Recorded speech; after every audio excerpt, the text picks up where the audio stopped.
Yes. The White Walkers. Scary fuckers, aren't they? Yeah, this season of Game of Thrones has ended. Yeah, that was quite a spectacle. Not, yeah, I don't know where to begin actually.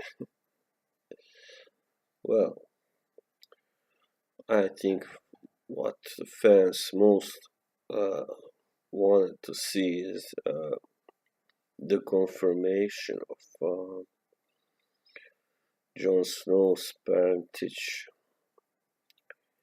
That old theory was confirmed finally. Rhaegar and Lyanna being his true parents. Yes.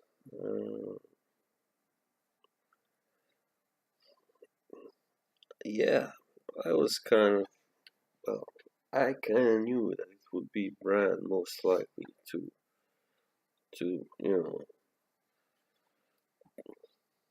get hold of that information. And yeah, well, now, of course, the last thing we saw of Jon, he was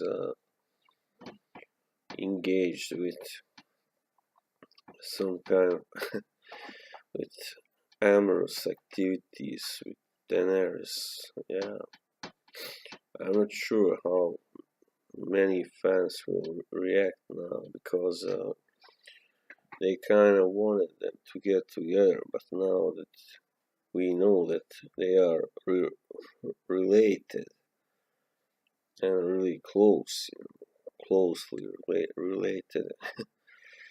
Well, on one hand, it's not really an ideal kind of romance, but on the other, they are Targaryens, so that's not something so unusual for them. And you know, those of you who have read the books will know that Daenerys herself was not against that kind of marriage, because I remember there's a passage where she says how it's a shame she wasn't born before, because then Rhaegar wouldn't have to marry Elia, and he could just marry her instead.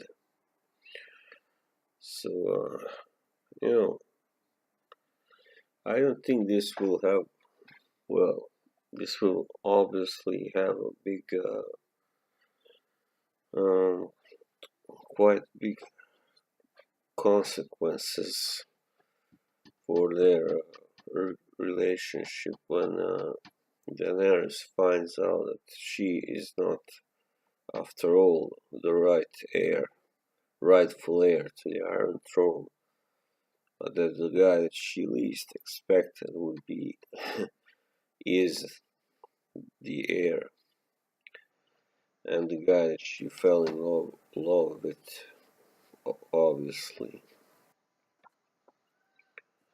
Yes. Um, well, I imagine it will be kind of,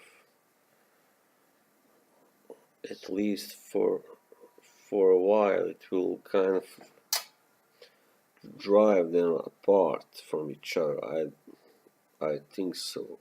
It depends when Jon will find this out, but I reckon quite early in the next season, or otherwise it would be quite, wasted because they say the last season is just gonna have 6 episodes, I believe. So, he should find out in the first two episodes, within the first two, I believe. Or they might play it, hard and let them find out till the end, Jon and Daenerys, when after everything has,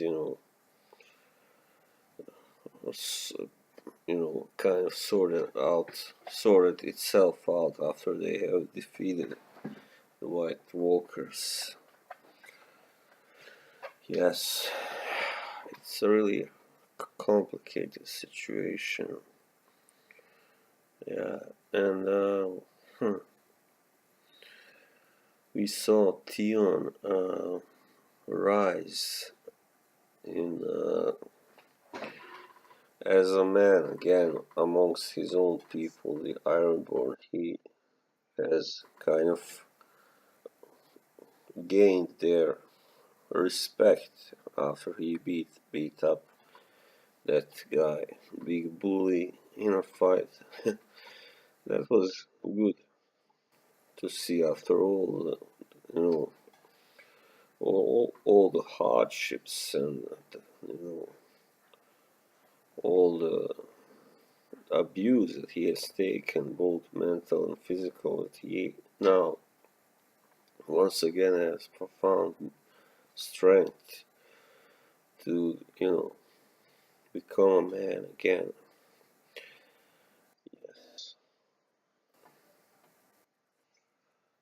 And the reunion between him and Jon was quite touching. Yeah, yeah. I think had they met like two seasons ago or something, that Jon will most likely have killed him. But now, Jon knows what happened to him because Sansa told him, and he helped Sansa escape from Ramsay. So he kind of feels they are now, even. Because, yeah, Euron is actually gone to Essos to recruit the Golden Company, and that's gonna be interesting because in the books the Golden Company is led by Jon Connington, who hasn't yet appeared in the show, of course, but he is a very very charismatic character who was once the best friend of Rhaegar Targaryen himself, and many think he was actually in love with Rhaegar. Anyway, he is the leader in the books. I don't know if they will choose to include him in the last season. I sure hope they do. And yeah, because he may know something also about, you know, Rhaegar and Lyanna, and all that stuff. He may, have been told by Rhaegar that he, Rhaegar plans to marry her and all that stuff. So he can shed some more light on that. But if he is recruited to fight for Cersei, then of course it will be more complicated. I'm not sure whether he will appear at all, because in the books he has his own heir to the throne, which that's interesting. In this episode, Lyanna is shown telling Ned that her son Jon will be called Aegon, while in the books Aegon was the name of the son that Rhaegar already had with Elia, and also in the books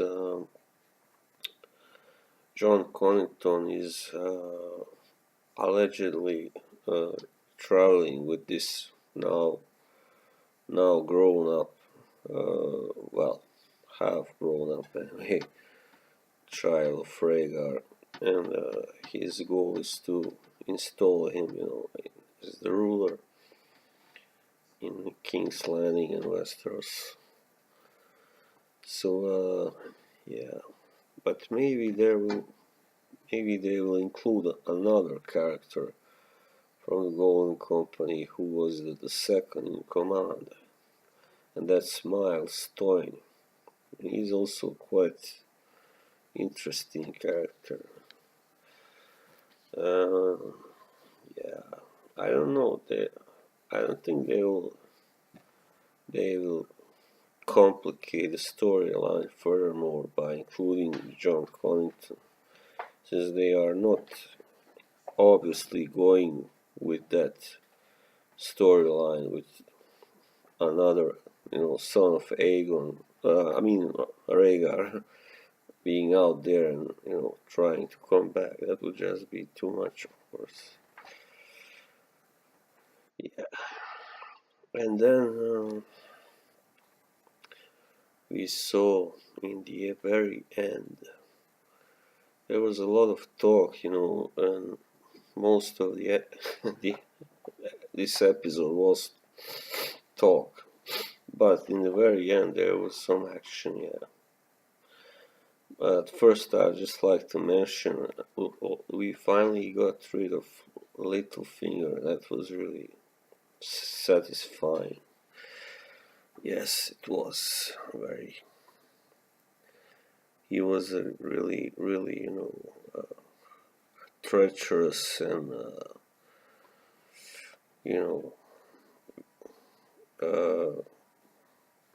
villainish and, calculating person who, just got a little too ambitious in Winterfell. He did what he had done before. He tried to divide the Stark children, Sansa and Arya. So yeah, but he paid for that anyway. It was I think it was about time for him to go also, because he has already played out his arc in the show. There was really nothing much that he could do, that he hadn't done to be interesting still. So yeah, and then in the end there was a really, really intense sequence where the White Walkers came and they brought down the wall with the help of the undead Viserion. Isn't it quite ironic that the dragon that was named after Viserys was just, a major pain in the ass, and that he became also the dragon that, kind of spoiled things for the alliance between Jon and Dany. I believe he can do a lot of harm, of course he will, but how much can he do against Drogon and Rhaegal together? Well, we shall see. It was rather awesome to see that blue flame, and the wall coming down and all that. I'm sure that will not happen in the books, but anyway, maybe, who knows. It was rather cool, despite being also very, very bad, very negative for the whole storyline. Yes, there was a lot of, they have tried to cover a lot at once in this season, which may be sometimes, kind of almost overwhelming, and part of the credibility of can be lost if you. It just kind of sometimes feels too over the top sometimes, but I did really enjoy this season because I've heard some people say that first three episodes were boring. I don't think so. They were really important because for the first time we saw John and the nurse, interact, and we saw a lot of other people that never met or just briefly met before also interact, and there was a lot of to enjoy in, and there was that great battle scene in season 4, but it was even topped by the scene in season I'm sorry in episode 6, which involved John and Beric and Tormund and all the others fighting White Walkers and then getting saved by Daenerys and the dragons. So, yes, it has been a really quite enjoyable season, but the only thing is because so much incredible things have happened, sometimes it kind of feels, like you're not watching a series, you're like you're watching a movie. Like, that's good. So, yeah, that was. I hope the next season, I do believe it will be as good or even better. There is a lot to look forward to also.